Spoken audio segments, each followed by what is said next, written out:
Bonjour à tous, bienvenue sur ma chaîne Homeveda Ayurveda. Aujourd'hui, je suis en compagnie de Dominique pour une vidéo un petit peu spéciale qui me tenait vraiment à cœur. On va parler aujourd'hui de l'expérience d'une Panchakarma en Inde. Bienvenue Dominique. Merci de m'avoir invitée. Écoute, on va commencer tout de suite. J'aimerais que tu nous racontes un petit peu comment tu en es arrivé à décider d'aller en Inde pendant plusieurs semaines pour suivre un traitement ayurvédique. Alors ça remonte il y a 2 ans. J'étais dans une situation où je devais me préparer à partir à la retraite et j'avais tous les petits maux du quotidien qui me sont tombés dessus. Entre l'hypertension, les lumbagos, etc. Je perdais un peu de cheveux et comme dans toute ma carrière professionnelle, je me suis beaucoup occupée des autres. Je me suis dit, peut-être qu'il serait temps que je m'occupe de moi. Et de ce fait, j'ai un peu regardé, écouté autour de moi déjà là où j'habitais. Et un jour, je rencontre une collègue de travail après des grandes vacances et elle était vraiment très lumineuse. Je me suis dit, mais comment ça se fait? Qu'est-ce qu'elle a fait? Et du coup, je lui ai posé plein de questions. Et c'est là qu'elle m'a dit, mais j'étais en Inde, j'ai fait une panchakarma et où elle m'a expliqué. Et je me suis dit, ah oui. Bon, j'avais déjà beaucoup d'intérêt pour la cuisine, pour les produits naturels, bio, etc.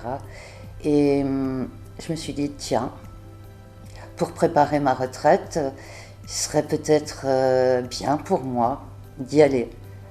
Et j'ai pris cette décision et en août 2016, nous voilà partis toutes les deux. Alors c'est vraiment une aventure, déjà au niveau des aéroports, l'atterrissage dans un pays avec une chaleur, une bonne chaleur, avec plein de couleurs, beaucoup de bruit. C'était ta première fois en Inde? Non, j'étais déjà en Inde, mais il y a 30 ans. Okay. Donc voilà, j'étais déjà dans le Kerala il y a 30 ans, mais je ne pensais pas encore à l'Ayurveda. Même si j'avais vu plein de choses qui m'intriguaient tout de même. Suite en arrivant dans cet endroit, un calme y régnait. Il y avait plein d'oiseaux qui chantaient de partout. Et j'avais l'impression d'arriver chez moi. En tout cas, le chez moi, c'était une petite hutte avec une salle de bain et un ventilateur. Voilà. Par rapport au choix du centre ayurvédique, du coup, tu as choisi un centre par toi-même avec ta copine ou est-ce que vous êtes allé dans le même centre où elle avait déjà été? Comment ça s'est passé un petit peu? Cette fois-là, nous sommes allés dans un centre où elle avait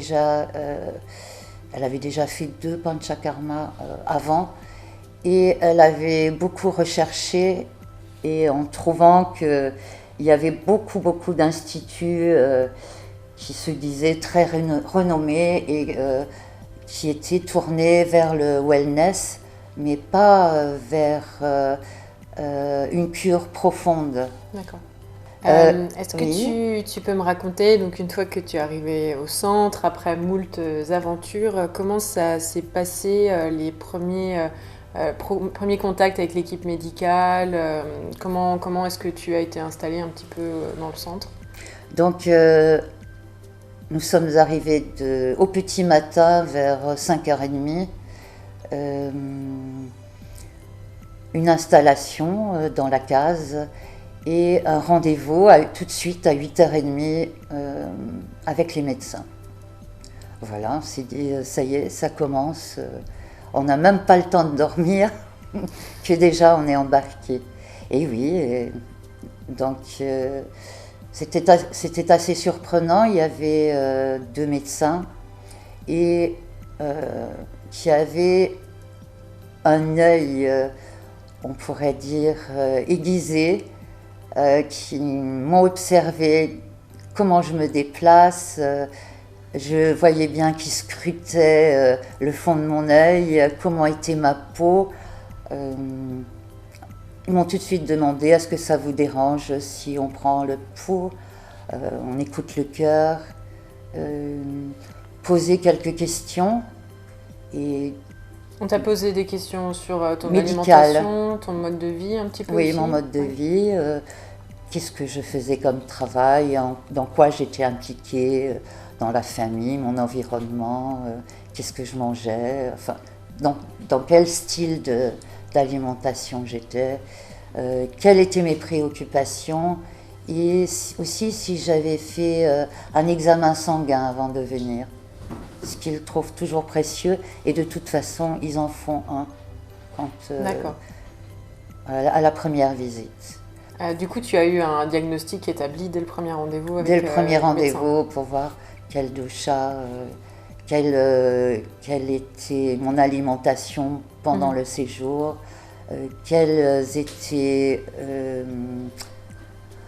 les massages à faire, les nettoyages à faire. D'accord. Et est-ce que tu te souviens un petit peu quel dosha chez toi était déséquilibré quel type de problème est-ce qu'ils t'ont trouvé? Vata Pitta. Et à partir de là, ils m'ont donné aussi des conseils dans l'alimentation et aussi des conseils. J'étais pas mal stressée aussi et très fatiguée. Alors ça m'a beaucoup marqué. Il m'a tout de suite dit, mais si vous êtes en colère ou si vous êtes trop fatigué ou trop critique vis-à-vis des autres ou de vous-même, surtout ne mangez pas.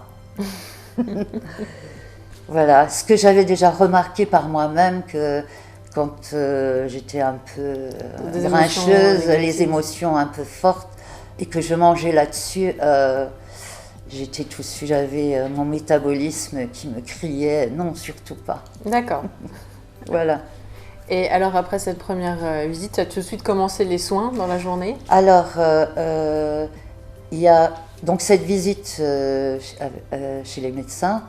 Après, ils nous demandent de faire un petit tour, de visiter l'endroit pour voir où on va passer notre séjour, de manger normalement. Enfin, normalement, bien sûr, c'est végétarien. Et du riz, des légumes, etc.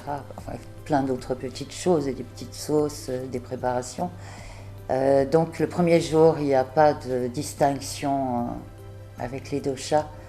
Et le lendemain matin commencent les réjouissances de préparation. Déjà, il y a une diète.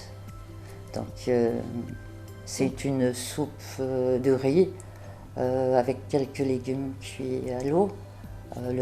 Le matin, on ne mange pas et on boit une petite quantité de ghee.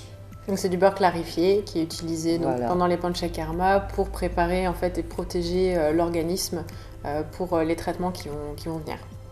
Donc tous les jours, c'est une petite quantité de ghee qui augmente tous les jours. Et pour faire un petit peu passer le goût,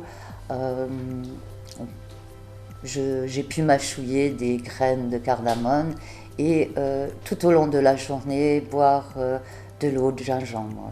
D'accord. C'était la préparation.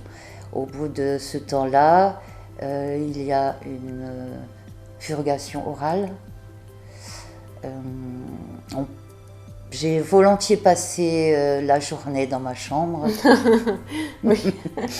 Et du coup, est-ce que tu étais prévenue qu'il y aurait des vomissements, des nettoyages, des choses comme ça? C'est ça. Que ça pouvait sortir en vomissement, en diarrhée. Peut-être que j'aurais des maux de tête, peut-être que je me sentirais un peu très faible ou avec peut-être des nausées. Tout cela pouvait arriver. Or, j'ai pas eu de vomissement, de la diarrhée. Et ce qui était le but finalement, J'ai pas eu de maux de tête, je me suis sentie fatiguée, mais comme après un long voyage. C'est pas très classique en Occident de dire bon bah voilà pour soigner quelqu'un on va faire vomir cette personne ou il va y avoir un nettoyage plutôt par le bas. Comment est-ce que toi t'as abordé un petit peu cette question? C'est l'équipe médicale qui t'a rassuré ou est-ce que ça t'a semblé normal? Comment tu t'es vue vis-à-vis de ça? Pour moi, c'était déjà normal d'éliminer. Mais l'équipe médicale est très très présente. Il y a 5 médecins qui bien sûr se relaient pour pouvoir aussi faire autre chose. Il y a des infirmières aussi. Et ce qui est bien également, c'est qu'il y a des petits remèdes dans la journée pour soigner les gencives, pour des emplâtres si on a mal au dos ou au genou, tout à fait particulier pour chaque personne. Donc tu étais déjà un petit peu soignée en même temps pendant la préparation Voilà. sur des petites choses. Sur des petites choses. Du coup, alors après la deuxième phase, comment ça s'est passé? Après la deuxième, donc c'est des périodes, pendant toute la période, c'est très intensif en massage en profondeur, que ce soit avec des petits pochons avec des herbes ou avec du lait aussi, que ce soit les massages à 4 mains, les marma massages, toutes les préparations. Ce qui a été génial pour moi aussi, c'est les massages de la tête. Et je m'imaginais des massages très doux, mais ce n'est pas du tout des massages très doux. Elles sont comme ça et elles te tapent sur la tête.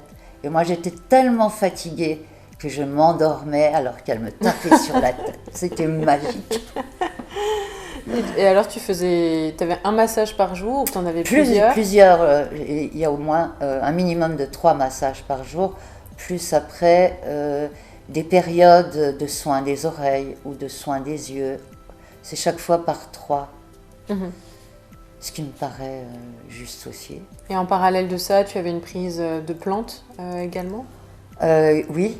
Après les périodes de massage, une demi-heure après, il y a une boisson à boire.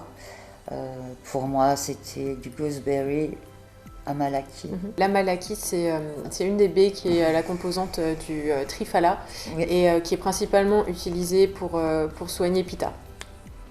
Voilà. C'était ce qu'il y avait à soigner à ce moment-là.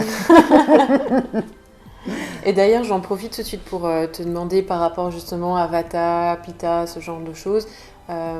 Déjà, comment est-ce que tu t'es confrontée à cette notion des doshas? Est-ce que tu as eu l'occasion de ressentir un peu le chaud de Pitta ou la sécheresse de Vata? Enfin, comment tu t'es située sur ce que tu ressentais dans ton corps par rapport aux appellations en fait ayurvédiques des doshas? Quand il m'a dit Vata Pitta, j'ai pas été surprise parce que je me sentais tout à fait dans un feu d'action, tout le temps en mouvement. Il fallait que j'ai toujours plein de choses à faire. Et la période en Inde me convenait très bien. C'était au mois d'août, donc après la mousson du sud.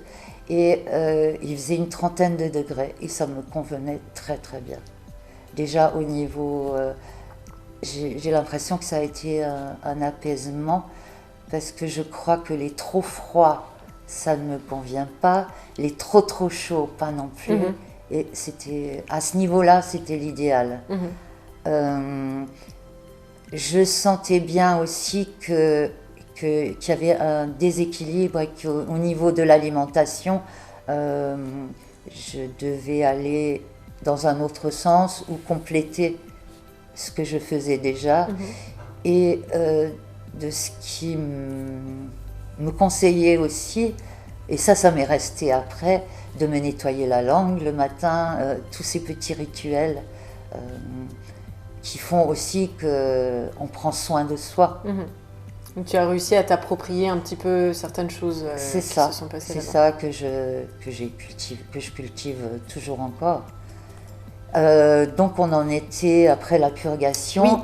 Il y a les petits lavements et les grands lavements. Mhm. Ça, c'est aussi réjouissant. Est-ce que tu sais si tu avais c'était des infusions avec des plantes, c'était à l'huile? Est-ce que tu as une idée un petit peu? C'était les petits lavements, c'était des infusions aux plantes. Le grand lavement, c'était aussi aux plantes, mais plus huileux. D'accord. Bien mélange, ouais. Voilà. Et là, la durée est aussi prescrite par le médecin et c'est très très bien suivi. Il y a toujours quelqu'un qui passe pour voir où est-ce qu'on en est. Mhm. Et je ne pouvais manger que quand je m'étais vidée un certain nombre de fois. Mhm. D'accord. Il y a aussi un téléphone à disposition si vraiment il y a Ça va pas. un souci. Oui.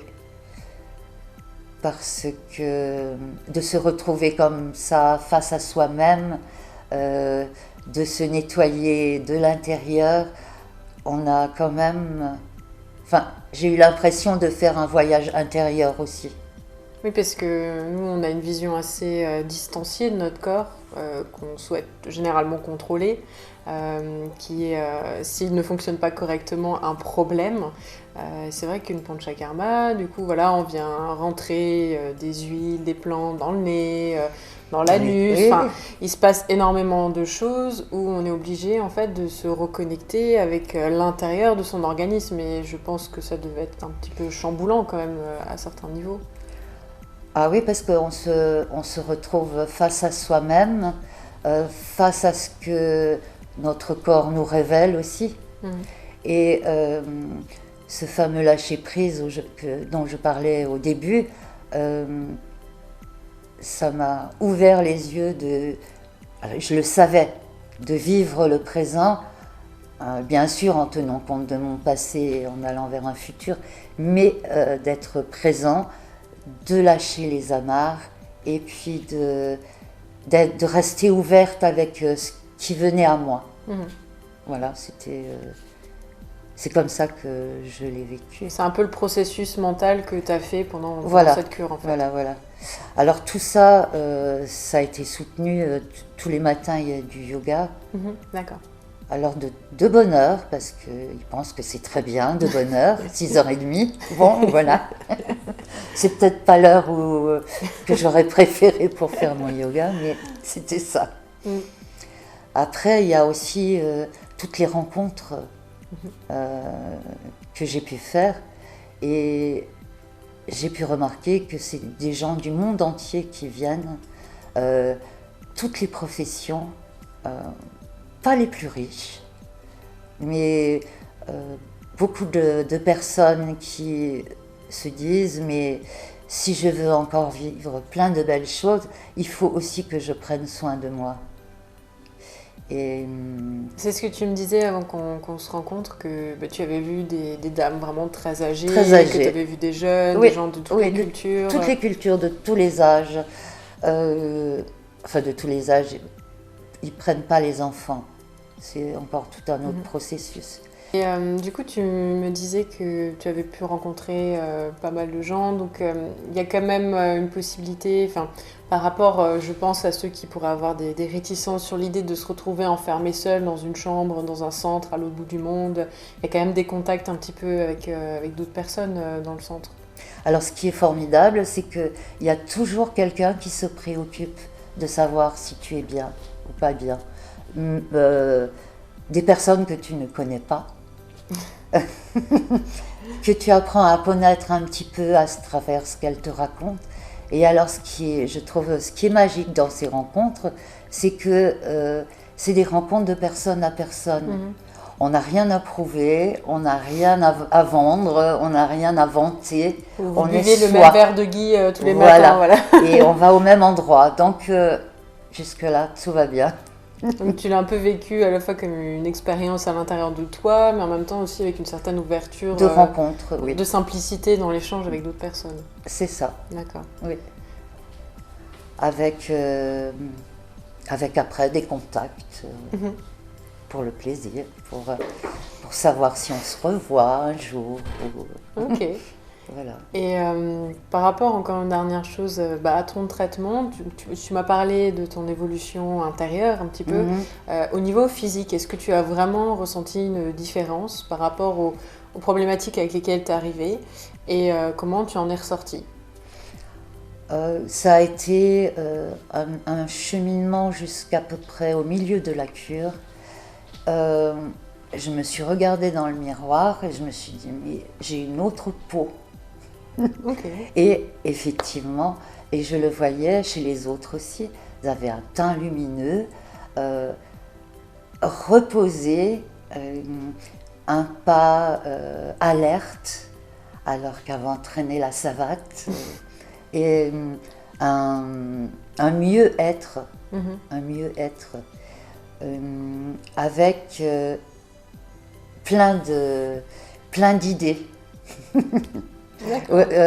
Moi, j'ai ressenti ça comme une nouvelle naissance. C'est-à-dire que dans ma situation, je partais à la retraite, j'abandonnais une grande part de ma vie et je pouvais maintenant partir pour autre chose. Ça t'a permis en fait d'ouvrir un nouveau chapitre. Voilà, de poser mes valises, de faire le tri de ce que je voulais ramener et de tout ce que j'ai laissé dans les terres du monde. Tu viens de nous raconter cette expérience, donc la Panchakarma en Inde. Est-ce que toi, tu as envie de dire quelque chose aux personnes en fait, qui sont en train de regarder cette vidéo, peut-être pour les aider à sauter le pas? Et ce serait quoi ton conseil un petit peu? Moi, je dirais que quand